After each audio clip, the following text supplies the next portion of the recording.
Vous avez à l'écran notre petit Bitcoin, les amis, le temps que tout le monde arrive. Simplement pour dire rapidement que nous sommes toujours dans une situation un peu complexe où on vient stagner dans cette zone, hein.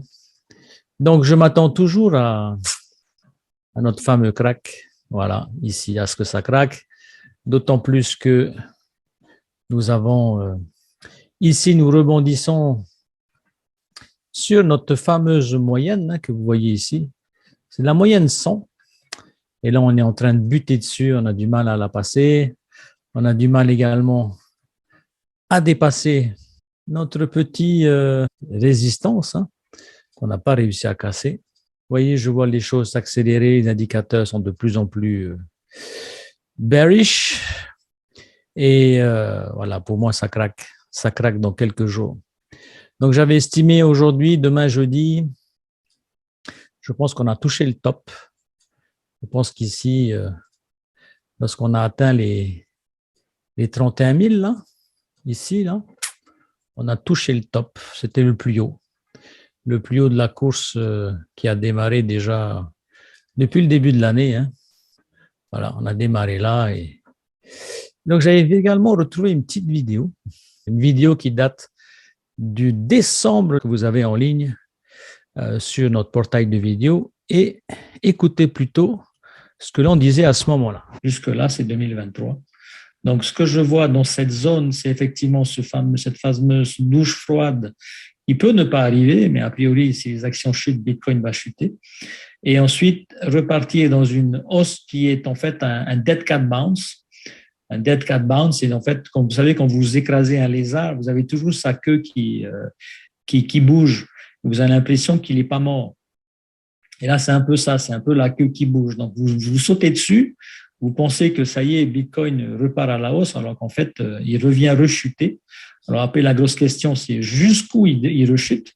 Petite vidéo rappel de ce qu'on avait partagé au mois de décembre.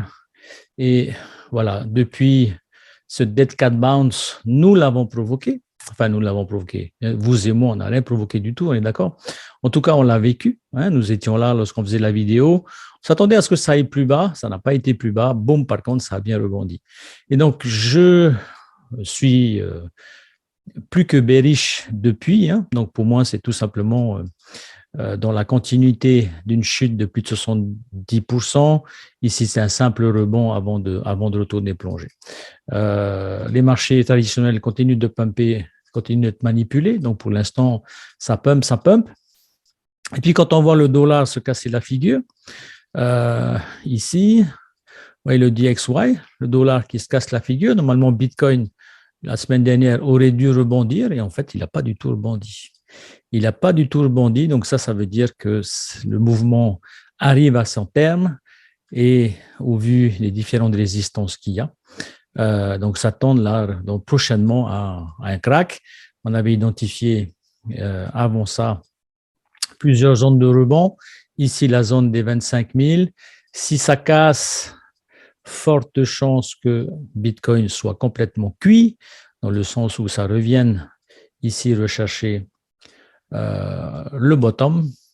Mais voilà, moi, je m'attends réellement à aller chercher plus bas. Jusque-là, nous avions considéré surtout des divergences, multiples divergences baissières en daily, hein, dans la remontée de ce mouvement-là. C'est la première fois qu'on a une divergence baissière en weekly. Donc, les time frames les plus importantes, les plus longues sont celles qui sont les plus impactantes. Donc là, je suis en semaine, chaque bougie représente une semaine. Et vous voyez, ici, nous avons une divergence baissière en weekly pour la première fois.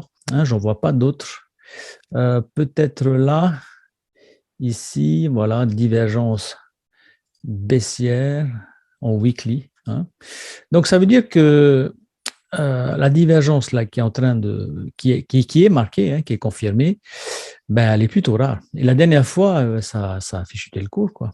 Hein, ça a fait chuter le cours. Donc voilà, moi je m'attends à un mouvement plutôt similaire à celui qu'on avait vécu ici, là.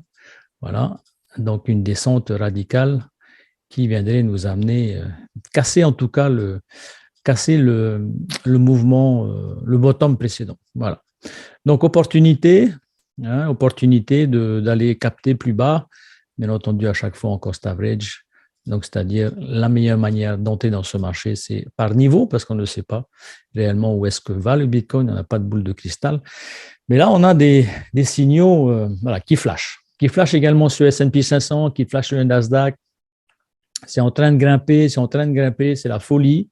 Vous voyez, c'est la folie, alors qu'une récession arrive, quoi.